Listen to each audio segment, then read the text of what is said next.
오늘 우리에게 주신 하나님의 말씀은 시편 51편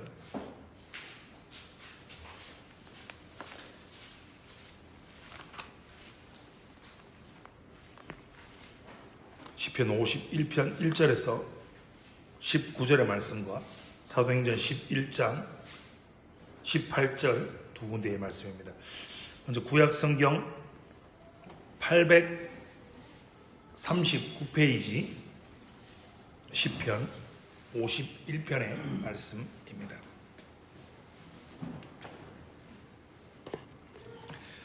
(51편) 1절의 말씀입니다. 하나님이여, 주의 인자를 따라 내게 은혜를 베푸시며 주의 많은 긍휼을 따라 내 죄악을 지워 주소서.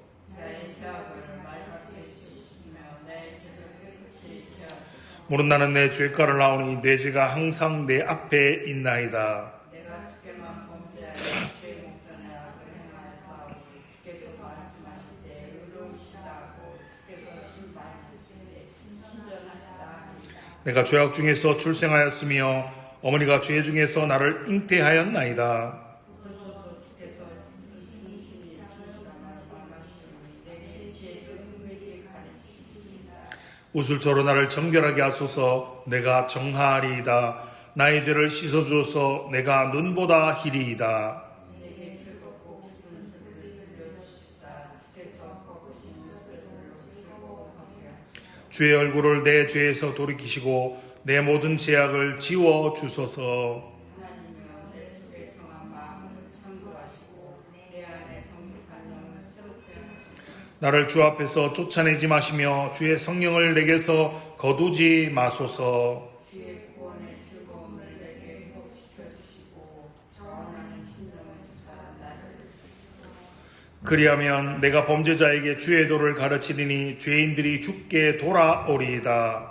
하나님이여, 나의 구원의 하나님이여, 피를 죄에서 나를 거두소서.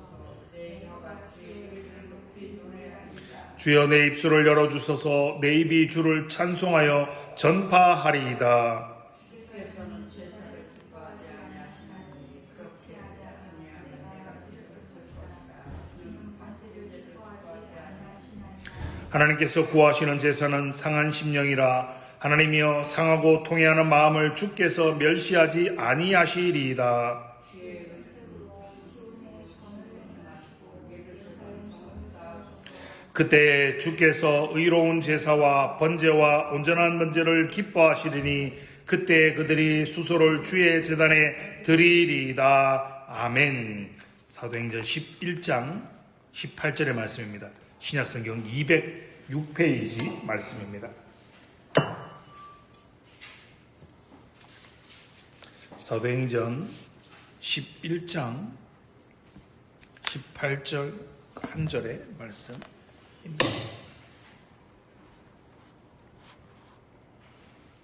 한 목소리로 함께 읽겠습니다. 시작. 그들이 이 말을 듣고 잠잠하여 하나님께 영광을 돌려 이르되, 그러면 하나님께서 이방인에게도 생명 얻는 회개를 주셨도다 하니라. 아멘.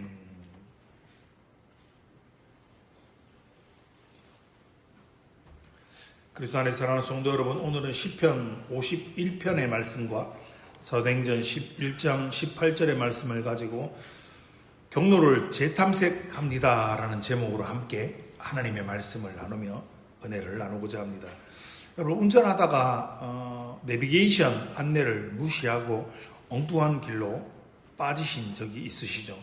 내비게이션이 이렇게 안내를 합니다. 300m 앞에서 우회전입니다 라고 했는데 잠깐 딴 생각을 하다가 우회전을 못하고 그냥 직진해버린 그런 경험들이 있을 겁니다. 그때 내비게이션이 여러분 어떻게 반응합니까? 야, 왜 안 듣노? 내가 우회전하라고 했잖아. 니 내 말 안 들으니까 나는 앞으로 너에게 안내를 더 이상 제공하지 않는다. 너는 구제불능이야. 넌 내 말 안 듣잖아. 라고 내비게이션 전원이 꺼지지 않습니다. 그 말을 듣지 않았다고 나를 비난하지 않습니다. 잠깐의 침묵 뒤에 익숙하고 평온한 목소리가 이렇게 들립니다. 경로를 재탐색합니다 라고 말입니다. 여러분, 하나님의 은혜도 이와 같습니다. 우리가 죄로 인해서 하나님께서 가르쳐 주신 생명의 길을 걷지 못하고 이탈을 했는데 그 이탈한 그 시간에 하나님은 우리를 향해서 진노하며 돌아서지 않는다라는 겁니다. 야, 말했잖아. 왜 말 안 들어? 네가 내 말 안 들었으니까 난 너에게 더 이상 생명의 길로, 구원의 길로 너를 안내하지 않아 라고 돌아서지 않는다는 겁니다. 오히려 그분은 십자가라는 영원한 하나님의 위성을 통해서 우리에게 생명으로 가는 새로운 경로를 끊임없이 재탐색해 주시는 분이십니다. 이것이 바로 오늘 우리가 함께 나눌 생명에 이르는 회개의 내용 주제입니다. 여러분, 살다 보면 우리가 일상 속에서 치명적인 실수를 했거나 혹은 좀 남에게 들키고 싶지 않은, 감추고 싶었던 부끄러운 치부가 누군가에게 들켰던 그런 경우들이 있지 않습니까? 그럴 때 우리 안에서 가장 먼저 일어나는 본능의 반응은 무엇입니까? 대부분의 경우는 우리는 세 가지 중에 하나를 선택합니다. 첫 번째는요, 변명합니다. 내가 이래서 그럴 수밖에 없었다라고 변명하고 숨기고입니다. 그리고 남의 탓으로 돌립니다. 변명, 숨기는 거, 남의 탓입니다. 이것은 어제 오늘 이야기가 아니죠. 인류의 첫 조상인 아담과 하와를 기억해 보십시오. 선악과를 따먹은 직후 그들이 한 일이 무엇입니까?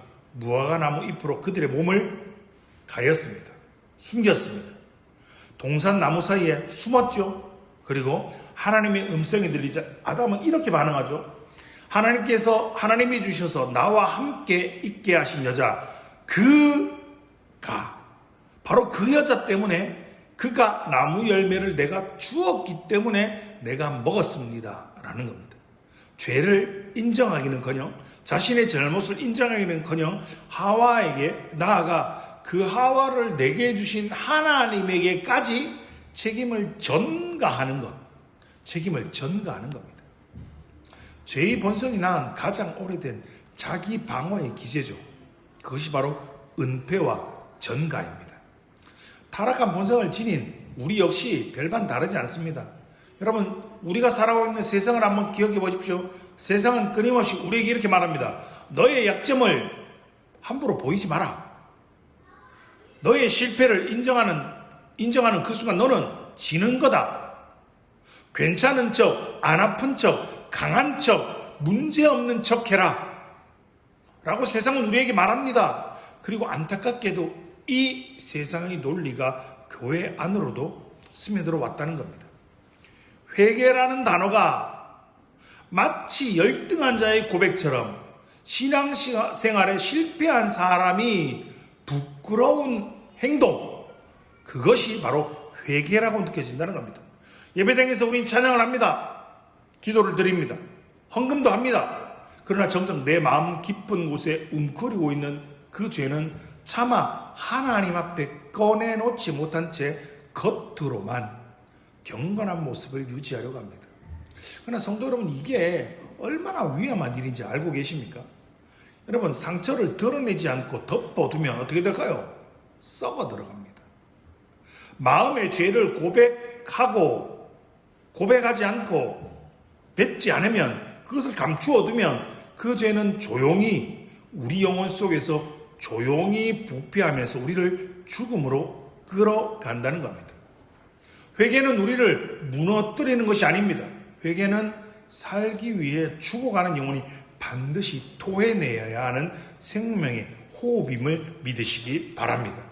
오늘 본문 사도행전 11장 18절의 말씀을 보십시오. 예루살렘 교회의 유대인 성도들이요, 이방인인 고넬료의 가정에 성령이 임했습니다.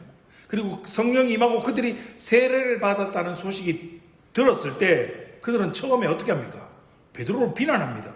베드로를 힐난합니다. 어찌하여 무할례자의 집에 들어가 함께 먹었느냐? 아니, 그 집이 구원을 받았는데 그들의 비난은 유대인이 어떻게 이방인의 집에 가서 밥을 먹을 수가 있노? 라는 겁니다. 그러나 베드로는 처음부터 끝까지 차근차근 설명하고, 그러자 그들의 마음이 열리고 그들은 무엇이라고 고백합니까? 사도행전 11장 18절의 말씀 화면을 보고 다시 한번 같이 읽어보겠습니다. 시작. 그들이 이 말을 듣고 잠잠하여 하나님의 영광을 돌려이르되 그러면 하나님께서 이방인에게도 생명 없는 회개를 주셨도다 하니라. 아멘. 뭐라고요? 생명 얻는 회개를 주셨다. 여러분, 이 얼마나 놀라운 표현입니까? 성경이 말하는 회개는 세상 사람들이 말하는 패배한 사람이 하는, 신앙생활에 실패한 사람이 하는 것이 회개이다 라는 그런 궁색한 변명이 아니라는 겁니다. 그저 내가 마음에 좀 감동을 받아 그냥 일시적인 눈물로 부르짖음으로 끝나는 게 아니라는 겁니다. 회개는 죽었던 나의 영혼이 예수 그리스도의 십자가 은혜를 만나 다시 숨을 쉬기 시작한 사건이며 거룩한 삶으로 나아가는 위대한 출발점이 바로 회개인 것입니다. 회개는 하나님이 우리에게 주신 은혜입니다. 우리가 만들어내는 공로가 아닙니다. 올해 우리 교회의 표어가 무엇입니까? 참된 고백, 거룩한 삶입니다. 여러분, 참된 고백 없는 거룩한 삶은 불가능합니다. 무슨 말입니까? 내 죄는 숨기고 내 죄는 덮어두면서 십자가의 은혜만을 노래하는 것, 내 심령의 오물은 감춰두면서 성령 충만을 구하는 것, 이것은 거짓된 고백에 불과하다는 겁니다. 구약의 다윗을 기억해 보십시오. 여러분, 다윗이 밧세바 사건을 일으킨 이후에 1년 가까이 그의 사건을 숨겼습니다. 그 죄를 숨긴 채로 살았습니다. 그런데 그 숨긴 기간 동안 바울이 어땠는지 이렇게 고백합니다. 시편 32편 3절의 말씀입니다. 내가 토설하지 아니할 때 종일 신음함으로 내 뼈가 쇠하였도다 라고 말입니다. 죄를 감추는 삶이 그를 얼마나 피를 말라가게 했는지를 보여주는 그의 처절한 고백입니다. 그러나 나단 선지자의 책망 앞에 마침내 입을 연 그 순간, 오늘 우리가 읽었던 시편 51편의 그 위대한 고백이 터져나왔고 거기서부터 다윗의 회복이 시작되었습니다. 주님, 오늘도 저와 여러분에게 말씀하십니다.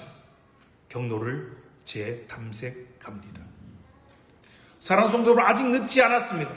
오늘 우리가 나눌 첫 번째 질문은 이것입니다.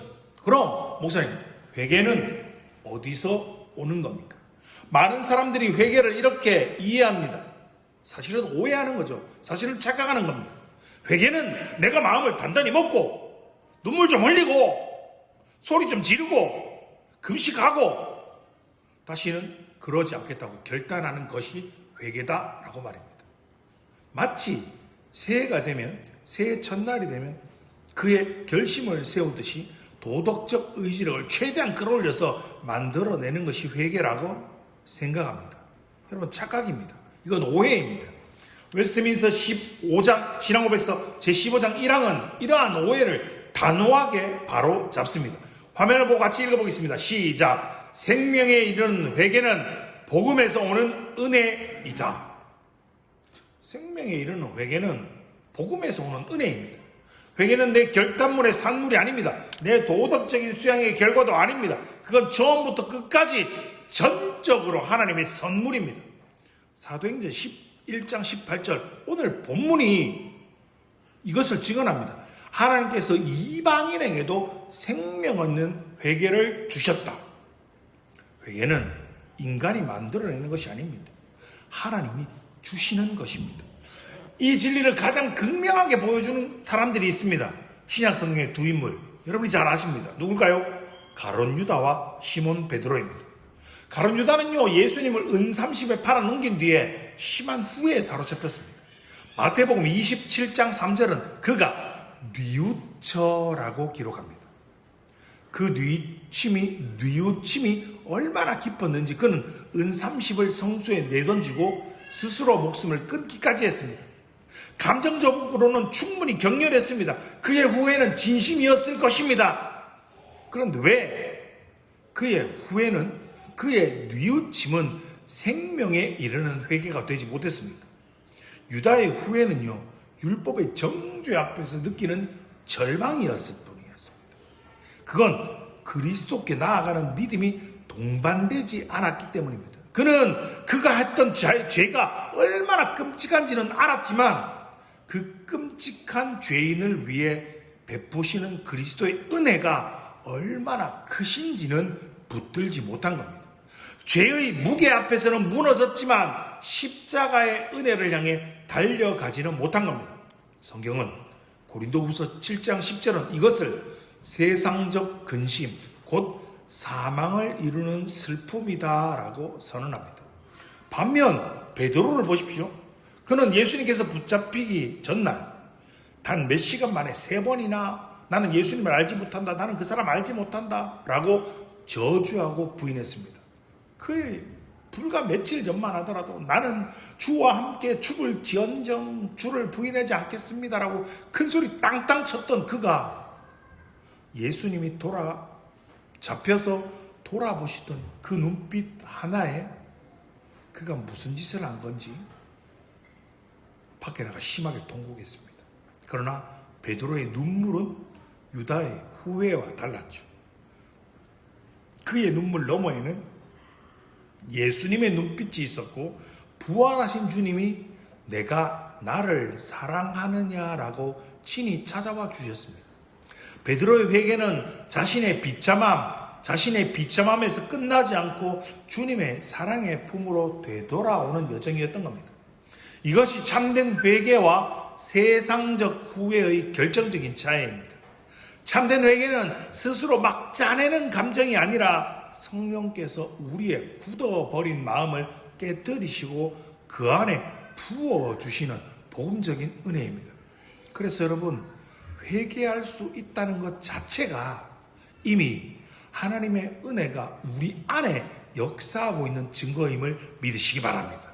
오늘 말씀을 들으며 내 죄 앞에서 우리의 마음이 무거워지는 분이 계십니까?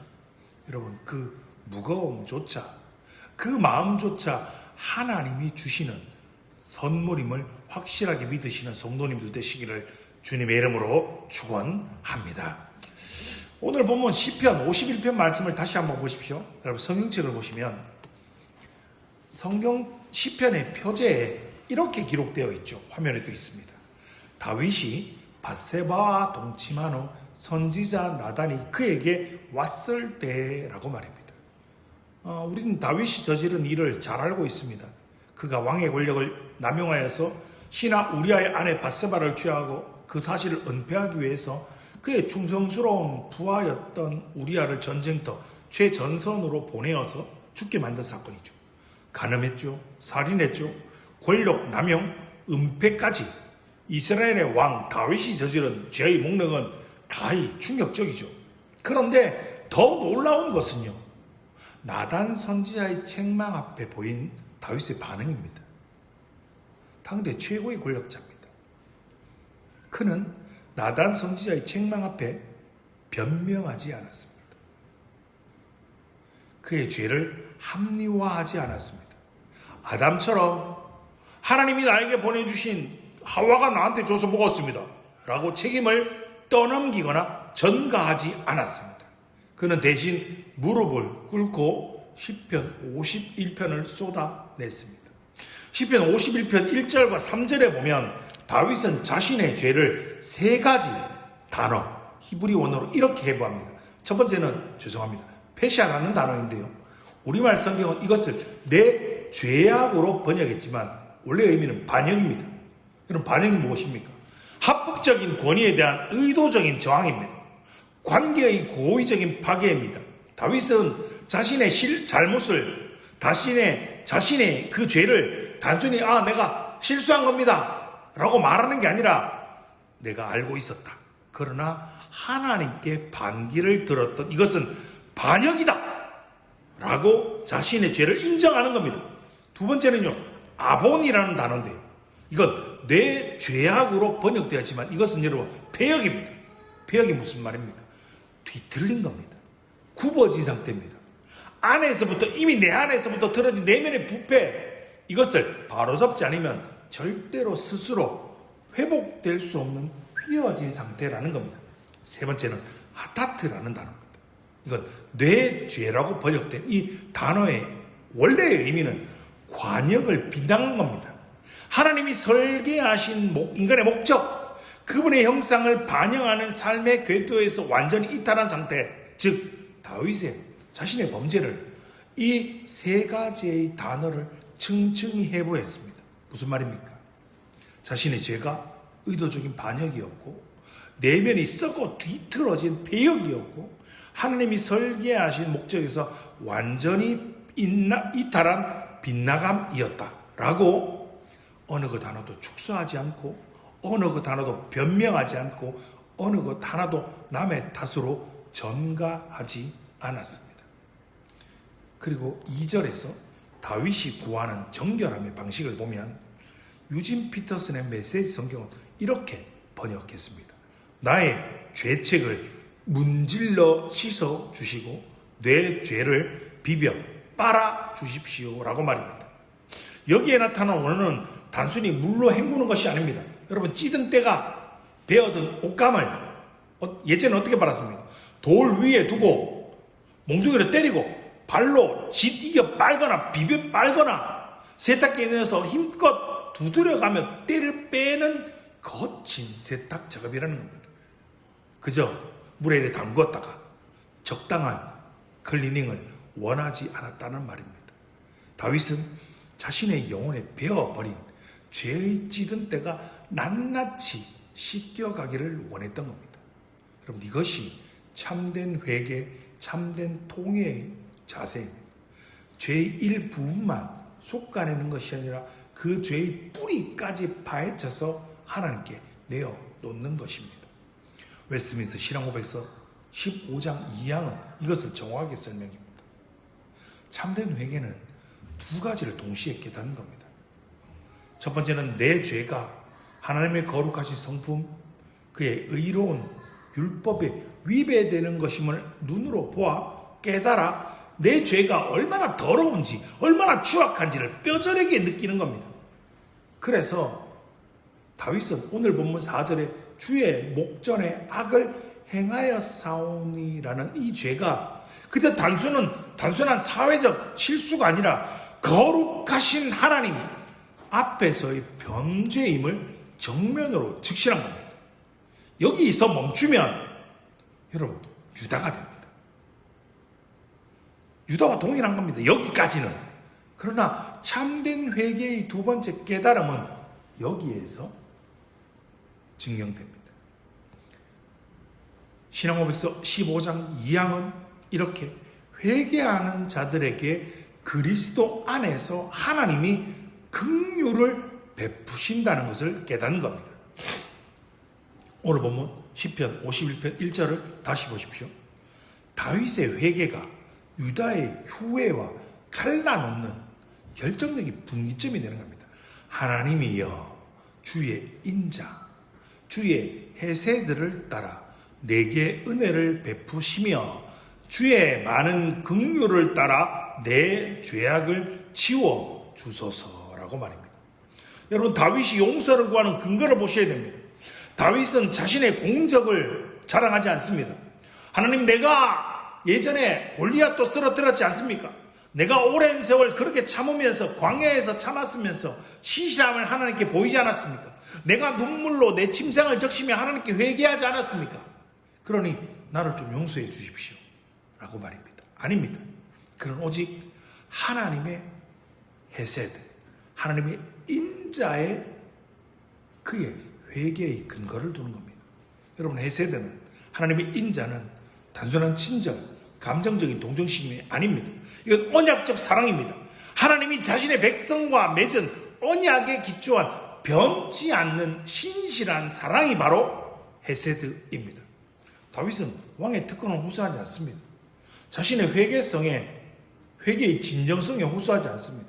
오직 하나님이 자신의 언약 백성을 향해 베푸시는 언약적인 사랑, 하나님의 인자하심, 그 헤세드에만 호소한 겁니다. 이것이 바로 복음주의적 회개의 핵심입니다. 다윗이 붙들었던 이 헤세드가 어디에서? 훗날 신약에서 완전히 성취됩니다. 요한복음 1장 14절이죠. 말씀이 육신이 되어 우리 가운데 거하심에 우리가 그의 영광을 보니 하나님의 아버지의 독생자의 영광이요 은혜, 헤세드와 진리가 충만하더라 라고 선언하죠. 다윗이 붙들었던 그 인자하심, 그 헤세드가 바로 예수 그리스도 안에서 육신을 입고 이 땅에 오신 겁니다.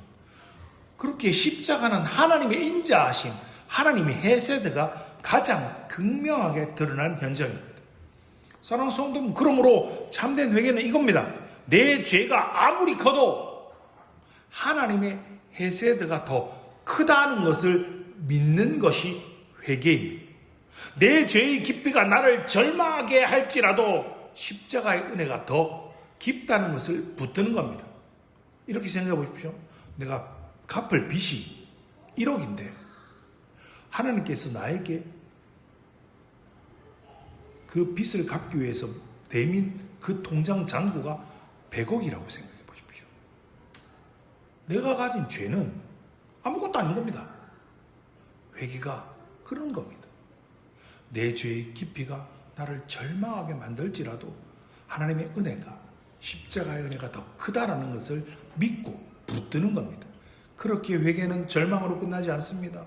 회개는 절망을 통과하여 은혜의 품으로 달려가는 것입니다. 1517년 10월 31일, 여러분, 우리가 개혁주의 신앙을 다른 단어로 말하잖아요. 종교개혁가 마틴 루터가 비텐베르크 성당문에 95개조의 반박문을 내걸었습니다. 언젠가 기회가 되면 95개조의 반박문을 가지고 한번 강의를 하든지 설교를 하고 싶은 그런 마음도 있습니다. 그 역사적인 문서의 제1조, 여러분 보신 적 없으시죠? 화면을 보고 같이 한번 읽어보겠습니다. 시작. 우리 주 예수 그리스도께서 회개하라고 하셨을 때 이는 믿는 자의 온 삶이 회개가 되어야 함을 뜻하신 것이다. 여러분, 이게 마틴 루터 종교개혁 95개조의 방법문의 제1조입니다. 루터가 무너뜨리고 했던 당시 카톨릭, 당시 로마 교회의 면죄부 신학이 이거였습니다. 돈을 내면 너희가 면죄부 그걸 사면 죄가 용서된다. 한 번 면죄부를 사면 그것으로 끝이다 라는 겁니다. 그러나 루터는 선언하죠. 회개는 일회성 면죄부 구매로 완료되는 거래가 아니다.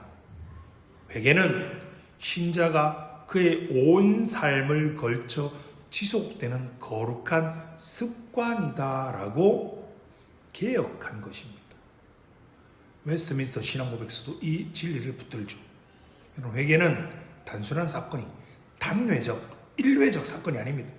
우리 교회의 올해의 표어가 무엇입니까? 참된 고백, 거룩한 삶이 바로 이것을 말하고 있는 겁니다. 매주일 우리가 드리는 예배 속에서, 매일의 개인 경건 생활 속에서 우리는 끊임없이 자신의 죄를 하나님 앞으로 가져 나와서 하나님의 인자하심, 헤세드 앞에 내려놓는 연습을 해야 하는 겁니다. 그 반복적인 고백이 쌓여서 우리의 삶이 날마다 조금씩 거룩한 방향으로 빚어가는 것입니다. 사랑하는 성도 여러분, 여러분의 마음속에 아직도 내놓지 못한 죄가 있습니까? 변명으로 포장해둔 허물이 있습니까? 심지어는 아무도 모를 것이다 라고 여기며 덮어두는 치부가 있습니까? 전지전능하신 하나님은 그 죄를 이미 보고 계십니다. 그러나 그 죄를 근거로 우리를 버리지 않으십니다. 오히려 그 죄를 들고 그대로 자신에게 나아오라고 우리를 부르십니다. 다윗처럼 변명 없이, 전가 없이 그 죄가 무엇인지를 명확하게 부르고 하나님의 인자하심, 하나님의 헤세드 앞에 그것을 내려놓으시기 바랍니다. 그 순간 십자가의 위성이 우리의 삶에 새로운 경로를 우리에게 다시금 제시할 것입니다. 경로를 재탐색합니다 라고 말입니다. 이것이 생명에 이르는 회개입니다. 이제 우리는 두 번째 질문 앞에 섭니다. 그렇다면 회개가 나를 용서받게 하는 것입니까? 라는 겁니다. 여러분, 이 질문은 생각보다 훨씬 중요합니다. 왜냐하면 여기서 많은 성도들이 정교하고 위험한 영적 착각에 빠지기 때문입니다. 그 착각은 이것입니다. 목사님, 내가 이토록 진심으로 무릎 꿇고 이렇게 열정적으로 금식하며 뜨겁게 눈물로 흘리며 회개했으니까 하나님, 내가 이 정도면 하나님께서 내 회개를 나를 용서해 주시지 않겠습니까? 라고 경건하게 들리지 않습니까? 그런데 웨스트민스터 15장 사망은 이 경고해 보이는 생각에 이렇게 엄중하게 경고합니다. 회개는 죄에 대한 어떠한 속상의 근거가 될 수 없으며 혹은 죄인이 용서받는 원인도 될 수 없다. 죄의 사함은 오직 그리스도 안에서 거저 주시는 하나님의 은혜의 행위일 뿐이다. 여러분 냉철하게 들으셔야 됩니다. 여러분이 아무리 밤새워 흘리는 회개의 눈물 그 단 한 방울도 하나님의 공의를 눈곱만큼도 만족시키지 못한다는 겁니다. 여러분이 석 달을 금식하고 통곡한다고 해도 그것이 단 하나의 죄에 대한 하나님의 진노를 조금도 누그러뜨리지 못하는 겁니다. 왜냐하면 죄의 값은 사망이기 때문입니다. 그 사망을 대신 치르신 분은 오직 예수 그리스도 한 분뿐이시기 때문입니다. 우리의 죄값을 치르는 유일한 공로는 갈보리 십자가에서 흘리신 하나님의 아들의 보혈뿐입니다. 그렇다면 회개가 불필요한 것일까요? 아닙니다. 하반부를 보십시오. 회개 없이는 누구든지 사죄를 기대할 수 없을 만큼 회개는 모든 죄인들에게 절대 필요하다. 여러분 착각하면 안 됩니다. 회개는 죄를 씻어내는 세제가 아닙니다. 회개는 그리스도께서 이미 마련해 놓으신 생수의 강으로 나아가는 필수적인 통로입니다. 다르게 말하면 수돗물이 그 생수가 갈증을 해결하는 것이지 이 컵이 갈증을 해소하는 것이 아닙니다.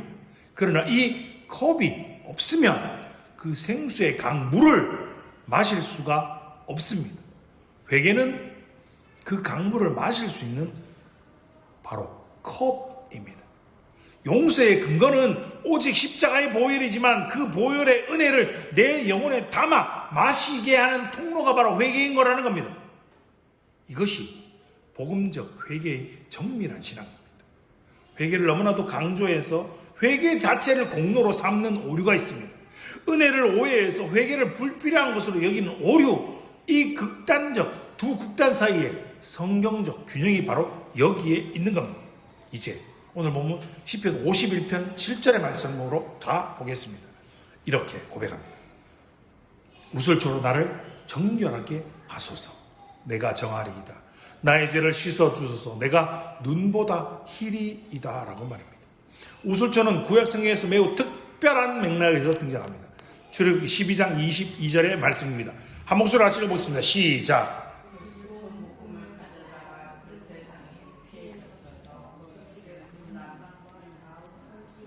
잘하는 말씀이죠. 이스라엘 백성이 애굽을 탈출하던 6월절 날 밤에 하나님께서 죽음의 천사가 집집마다 지나갈 것을 예고하시면서 이렇게 명령하십니다. 너희는 우슬초 묶음을 가져다가 그릇에 담긴 피에 적셔서 그 피를 문 임방과 좌우 설주에 뿌려라라고 말입니다.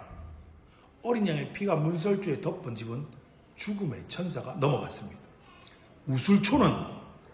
우슬초가 중요한 게 아니죠. 우슬초는 어린 양의 피를 적셔서 바르는, 피를 옮기는 도구인 겁니다. 바로 다윗이 성전 제사의 언어를 빌려오고 있지만 그가 구하는 것은 단순한 의식적 정결이 아닙니다. 다윗은 장차 오실 진정한 어린 양의 피가 자신을 덮어서 용서해 주기를 구하고 있는 겁니다. 자신의 죄가 제사의 절차로는 시킬 수가 없다. 오직 하나님께서 친히 준비하신 완전한 제물 예수 그리스도의 보혈의 피만이 자신을 정결할 수 있다는 것을 그가 알았기 때문입니다. 그리고 수천 년 후에 그 어린 양이 오셨습니다. 그래서 요한복음 1장 29절은 이렇게 외치는 겁니다. 보라, 세상 죄를 지고 가는 하나님의 어린 양이로다 라고 말입니다. 다윗이 우슬초가 적셔서 구했던 그 피가 갈보리 십자가에서 완전하고 단번에 흘려졌습니다. 그렇기에 저와 여러분은 더 이상의 우슬초도 반복되는 제사도 필요가 없습니다. 예수 그리스도의 보혈 그 하나로 완성이 되었습니다. 그렇기에 히브리서 기자는 이렇게 선언합니다. 황소와 염소의 피가 능히 죄를 없이 하지 못하거니와 우리가 예수의 피를 힘입어 성소에 들어갈 담력을 얻었다라고 말입니다. 오늘 우리가 두 번째 불렀던 찬양 기억나시죠? 십자가의 보혈. 그 피로 주의 보혈 앞으로 나아간다는 겁니다. 다윗이 웃을 줄에 구했던 정결, 그것이 예수 그리스도의 보혈로 우리에게 주어졌습니다. 사랑하는 성도 여러분, 우리의 죄는 눈물로 씻어지지 않습니다. 우리의 결심으로 씻겨나가지 않습니다. 오직 십자가에서 흘리신 예수 그리스도의 보혈, 그 완전하고 단번의 제사로만 씻겨짐을 확실하게 믿으시기 바랍니다. 그럼에도 불구하고 이 순간 마귀가 우리에게 속삭이는 말이 있죠. 야, 너는 너무 끔찍한 죄를 지었잖아. 하나님은 너무 끔찍한 그런 죄는 용서하지 않는다. 야, 그런 죄를 짓는 네가 고작 회개한다고 뭐가 달라지겠나? 너같이 더러운 인간이 어디서 거룩한 삶을 이야기하노? 네가 네 같은 게 예수 믿는다고? 네 같은 게 교회 다닌다고? 여러분, 이것이 마귀의 가장 오래되고 가장 효과적인 참소입니다. 그리고 이 참소 앞에서 수많은 영혼들이 회개를 포기하고 은혜를 포기하고 결국 하나님을 포기합니다. 여러분, 주변에 신앙생활 하는 사람들 중에, 그리고 혹 믿지 않는 사람들 중에, 좌절한 사람들 중에 이런 표현들, 이런 말들 많이 들어보셨죠? 나 같은 사람이 무슨 교회를 다니노? 나 같은 사람이 무슨, 이런 말 들어본 적 있으시죠? 어쩌면 지금 이 자리에서도 그 말이 우리의 마음속에 맴돌고 있는 분이 계실지도 모르겠습니다. 그러나 웨스트민스터 신앙업에서 제15장 4항이 하늘의 위로를 선포합니다. 같이 한번 읽어보십시다. 시작. 아무리 작은 죄라도 그 범한 자로 하여금 정죄를 받게 한다. 그와 동시에 아무리 큰 죄라도 그것을 참으로 회개하는 자에게는 정죄를 가져오지 못한다. 아멘. 이 두 문장의 대칭적인 구조를 보십시오. 전반부는 하나님의 거룩하심을, 절대성을 선언합니다. 우리가 흔히 별거 아닌 죄라고 여기는 것들 뭐가 있습니까? 남들 흉보는 거, 마음속으로 품는 탐욕, 작은 거짓말 하나라도 하나님의 무한하신 거룩 앞에서는 지옥 형벌을 받는 마땅한 죄입니다. 마땅한 악입니다. 죄의 경중을 여러분 스스로 판단하지 마십시오.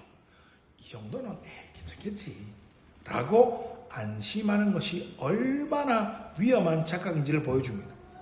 그리고 후반부를 보십시오. 이것이 복음입니다. 아무리 큰 죄라고 하더라도 그것을 참으로 회개하는 자에게는 정죄를 가져오지 못한다. 인생의 밑바닥에서 저질렀던 가장 더러운 죄, 흉악한 범죄라고 할지라도 진실로 통회하며 십자가의 공로를 의지하는 자에게는 하나님이 정죄하지 않으신다는 겁니다. 이것이, 여러분, 이건 감상적인 위로가 아닙니다. 하나님의 법정에서 선언되는 의로운 판결입니다. 그래서 로마서 8장 1절에 이것이 바로 진리의 신약적 완성입니다. 그러므로 이제 예수 그리스도 안에 있는 자에게는 결코 정죄함이 없나니라고 말입니다. 어떻게 이 판결이 가능합니까? 바로 예수 그리스도 안에서입니다. 그리스도의 보혈이 우리의 죄보다 크기 때문입니다. 그렇기에 이사야 1장 18절의 약속의 말씀을 들으시기 바랍니다. 화면을 보고 같이 한번 읽어보겠습니다. 시작. 여호와께서 말씀하시되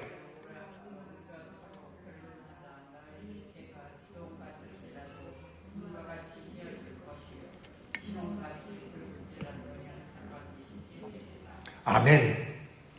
여러분, 주홍, 진홍, 이건 고대 세계에서 가장 지우기 어려운 색깔이었습니다. 한번 물들면 절대 빠지지 않는 색, 그것이 바로 죄의 자국입니다. 그런데 그 빠지지 않는 그 색깔을 하나님이 뭐라 말씀하십니까? 내가 그것을 눈보다 희게 하겠다.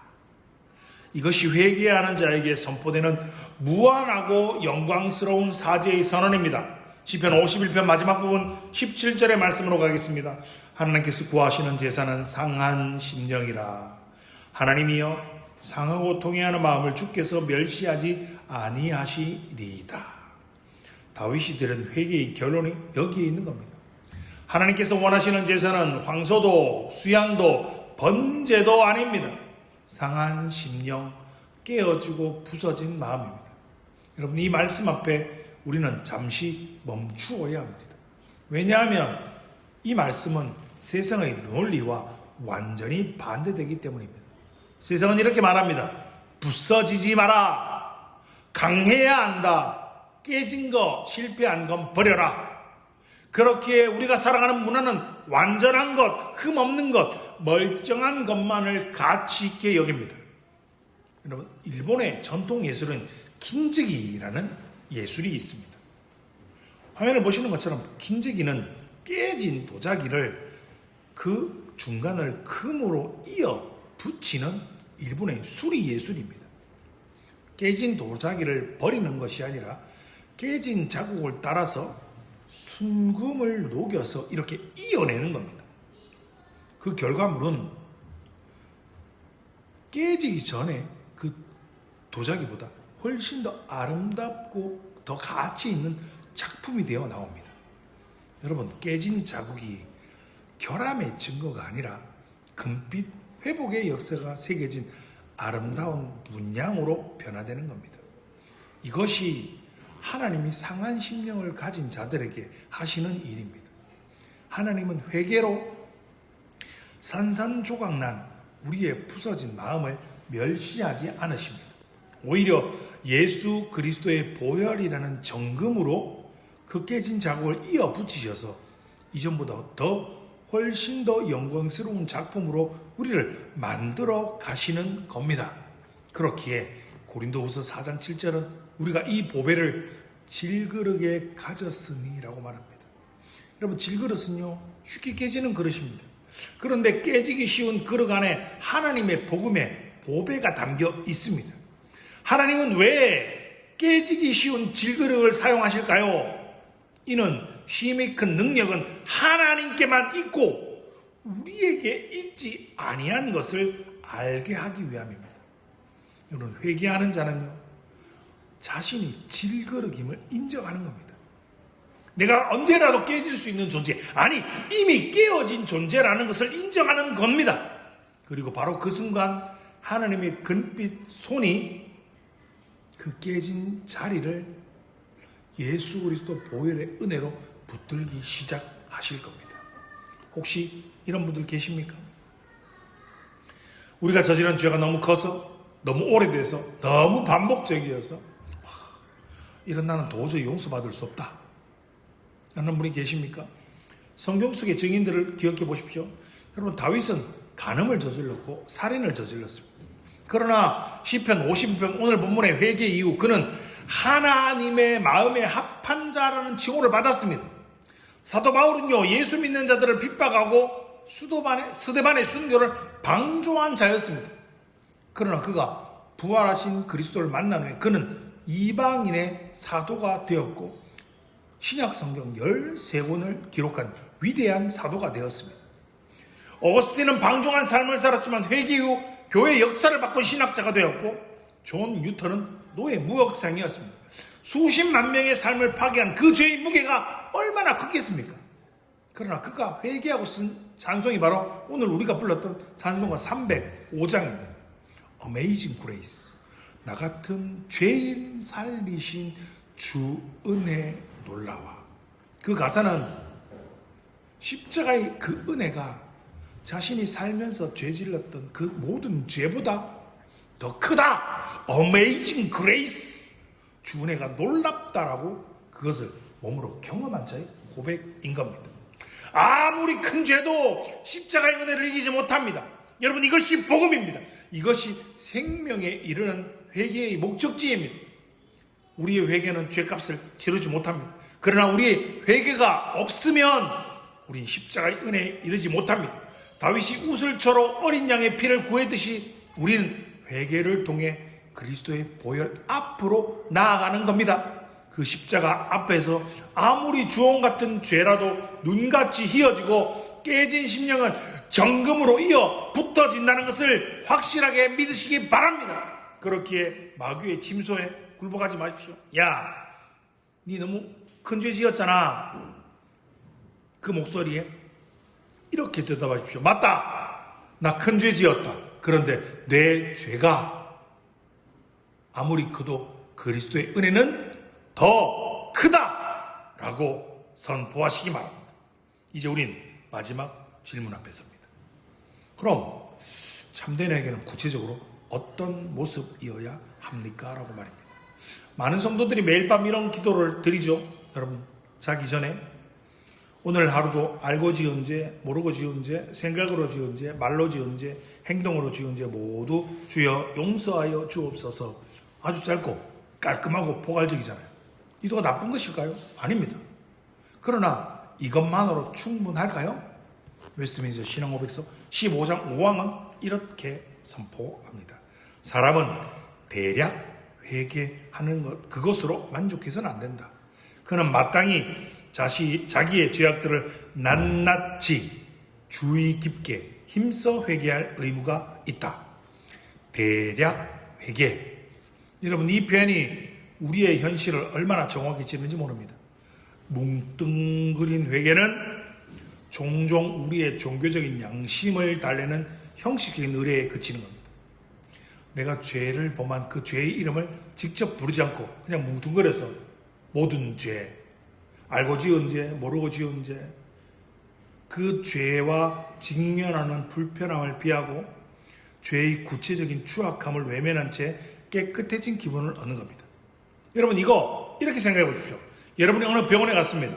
어느 의사에게 진료를 받았습니다. 그런데 의사가 차트, 검사 결과지 보지 않고 환자를 딱 보고 대충 어디가 안 좋은 것 같은데 대충 안 좋으신 건 맞습니다. 그런데 대충 좋아진 것 같습니다. 제가 약 대충 처방해 드리겠습니다. 그 병원 다시 가시겠습니까? 내가 아파서 내가 불편해서 의사를 찾아갔는데 내 증상이 이렇다 어떻다 라고 말해주지 않고 대충 좋아진 것 같습니다. 차트도 안 보고 결과도 안 보고 여러분 대충 나아질 것 같습니다. 대충 처방해 드리겠습니다. 그거와 똑같습니다. 다윗을 보십시오. 죄를 뭉뚱그리지 않았습니다. 그는 자신이 저지른 일을, 오늘 본문을 보십시오. 4절입니다. 내가 주께만 범죄하여 주의 목전에 악을 행하였습니다. 3절입니다. 내 죄악이 항상 내 앞에 있습니다. 그는 밧세바의 간음을 하나님 실수했습니다라고 부르지 않습니다. 우리아를 전쟁터에 보낸 것을 이 상황에 불가피한 결정이었습니다라고 포장하지 않았습니다. 그는 그 죄의 이름을 정직하게 불렀습니다. 그것이 참된 고백의 회개의 출발점입니다. 참된 성도는 자신의 탐욕을 욕심이 좀 있었습니다라고 희석하지 않았습니다. 이웃을 향한 미움은 감정적으로 조금 힘들었던 것뿐입니다라고 포장하지 않았습니다. 음란한 마음을 그저 스쳐가는 상상으로 축소하지 않았습니다. 정직하지 못했던 말을 에이 그냥 그건 약간의 과장이었습니다라고 합리화하지 않았습니다.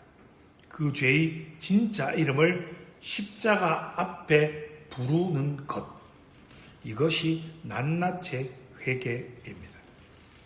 사랑하는 성도 여러분, 오늘 예배가 마친 후에 조용한 곳에 앉아서 여러분의 지난 한 주간의 삶을 펼쳐놓고 뭉뚱거리지 말고 구체적으로 하나님 앞에 하나님의 이름을 부르며 한번 내어놓아 보시기 바랍니다.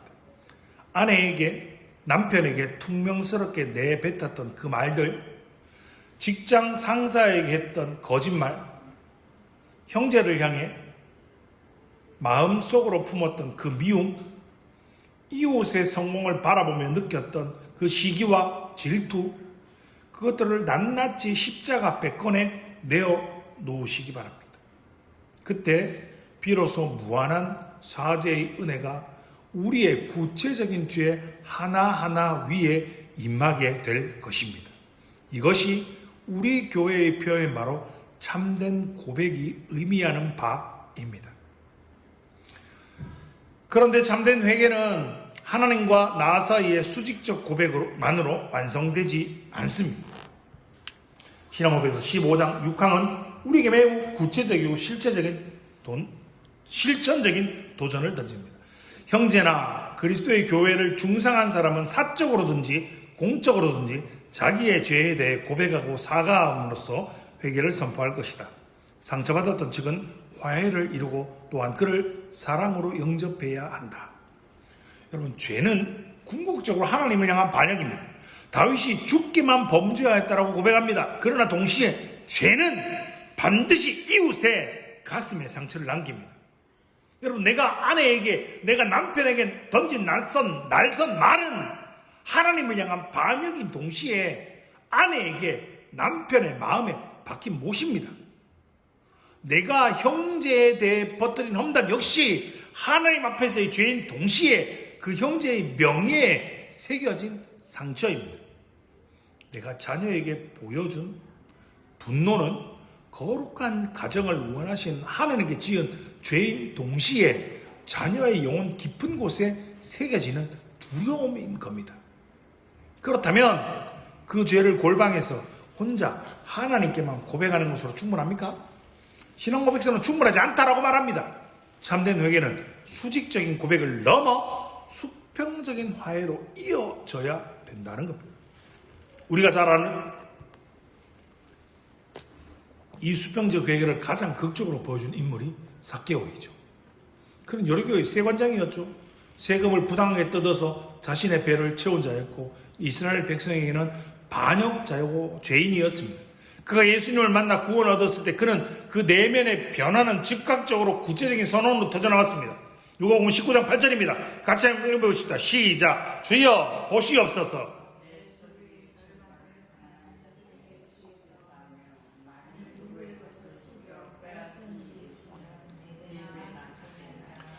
삭개오는 예수님께만 조용히 나가서 예수님, 제가 잘못했습니다. 내 죄를 회개합니다. 용서해 주십시오. 라고 하지 않았습니다. 그는 자신이 부당하게 빼앗았던 바로 그 사람들, 자신이 죄를 저질렀던 그 사람들에게 찾아가서 내가 4배로 갚아주겠습니다라고 선언합니다. 추상적인 회개가 구체적인 배상으로 이어진 겁니다. 그러자 예수님은 그 순간 놀라운 선언을 하시죠. 오늘 구원이 내 집에 이르렀도다. 여러분, 수평적 화해가 구원의 현실성을 증명하는 열매가 된 것입니다. 여러분, 이 말씀 앞에 여러분의 마음속에 떠오르는 얼굴들이 계십니까? 내가 상처를 주었지만 아직 사과하지 못한 사람, 내가 뒤에서 험담을 퍼뜨리고 다녔지만 미처 회복하지 못한 관계들이 있습니까? 내가 상처를 주었던 가족, 이웃, 혹 오해를 풀지 못한 교회, 아내, 형제, 자매, 여러분, 그 얼굴이 여러분의 마음 가운데 떠오른다면 그것은 바로 성령의 음성입니다. 여러분, 골방의 기도 중요합니다. 그러나 골방의 기도 후에 일어나 그 사람을 찾아가야 합니다. 전화를 해야 됩니다. 문자 한 통, 카톡 보내야 합니다. 내가 그때 잘못했습니다. 미안합니다. 용서해 주십시오. 라고 말입니다. 여러분, 이 단순한 문장이 얼마나 어렵습니까? 그러나 이 문장이 발화되는 순간 관계의 새로운 경로가 열리기 시작할 것입니다. 그리고 신앙 고백서는 상처받은 측에서도 동일한 의무를 부여합니다. 뭐라고요? 상처를 받았던 측은 화해를 이루고 또한 그를 사랑으로 영접해야 한다. 여러분, 혹은 이 자리에 누군가로부터 상처를 받아서 마음의 문을 닫아둔 분이 계시지 않습니까? 절대 용서하지 못한 채 관계를 끊어둔 분이 계시지 않습니까? 저 사람이 나에게 찾아와서 나에게 사과한다고 할지라도 나는 절대 용서하지 않겠다.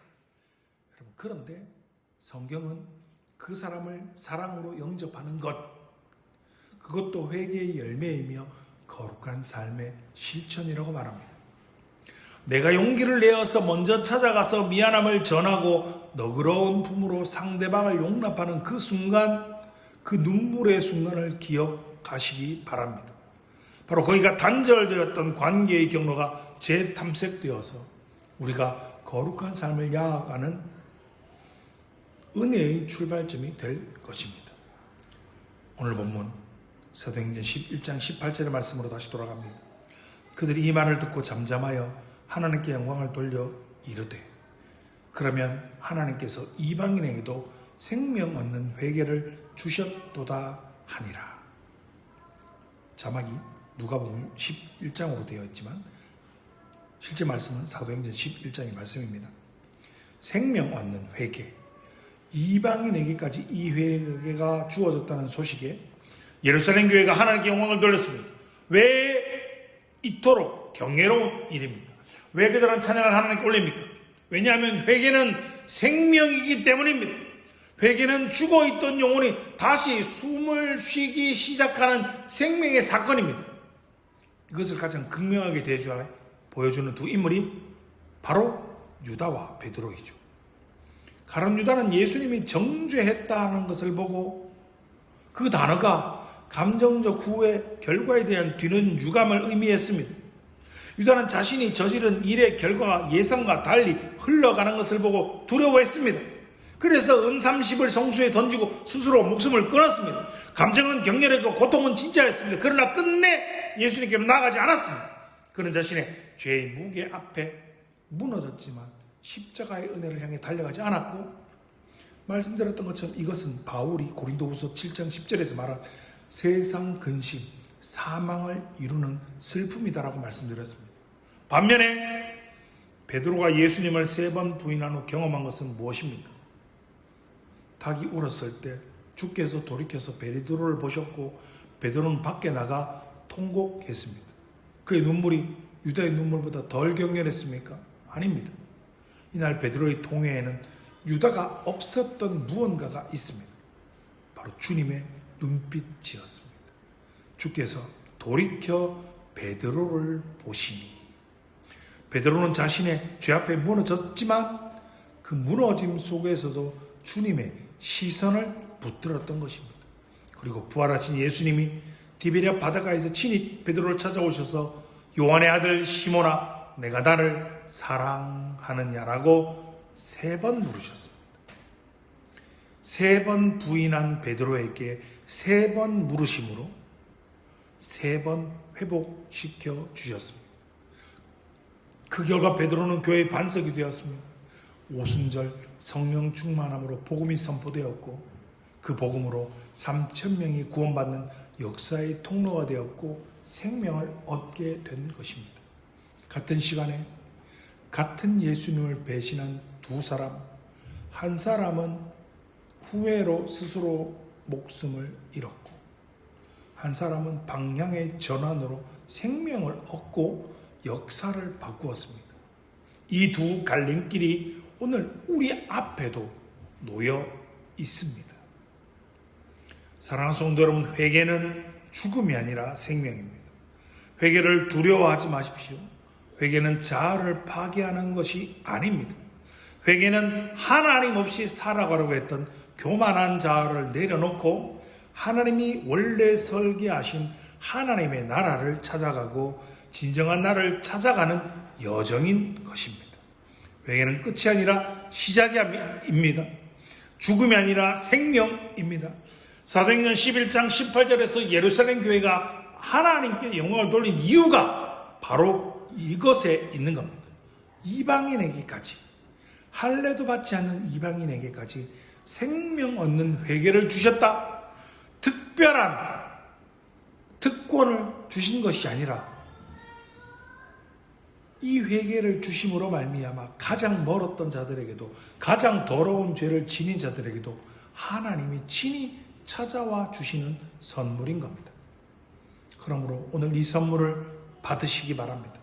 뭉뚱거리지 말고 낱낱이 꺼내놓으시기 바랍니다. 골방에만 머물지 말고 화해가 필요한 이웃에게 찾아가시기 바랍니다.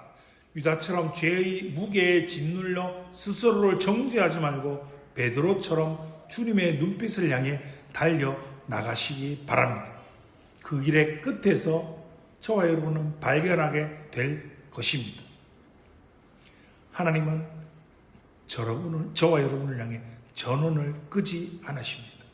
우리가 얼마나 오래 잘못된 길을 걸어왔든지 간에, 우리가 얼마나 경로를 이탈했든지 간에 전원을 끄지 않고 지금 이 순간에도 조용하고 평온하게 우리에게 말씀하십니다. 하십니다.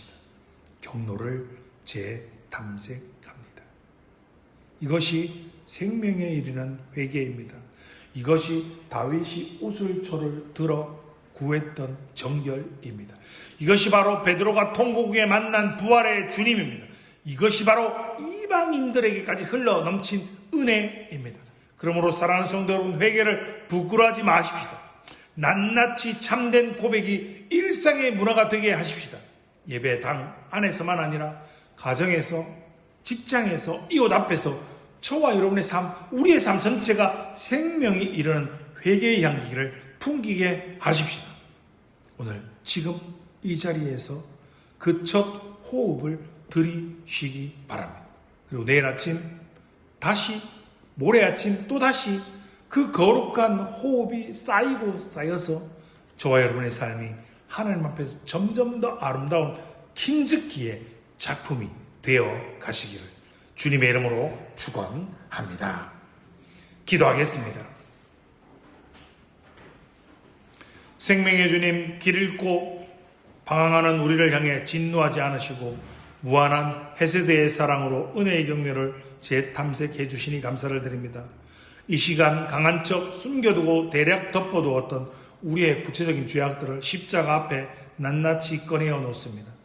부서지고 상한 우리의 마음을 예수 그리스도의 보혈이라는 정금으로 빚으시어 이전보다 더 아름다운 은혜의 그릇 우리를 회복시켜 주옵소서. 하나님께서 주신 이 생명 얻는 회개가 나 혼자만의 눈물로 끝나지 않게 하시고 상처를 준 이웃을 찾아가 화해를 구하는 용기로까지 이어지게 하옵소서. 주님 다시 오시는 그날까지 참된 고백으로 매일 호흡하며 십자가의 은혜 위에서 거룩한 삶을 꼽히는 우리 모두가 되게 하여 주옵소서. 우리의 정결한 우슬초가 되시는 예수 그리스도의 이름으로 감사를 드리며 기도드리옵나이다. 아멘.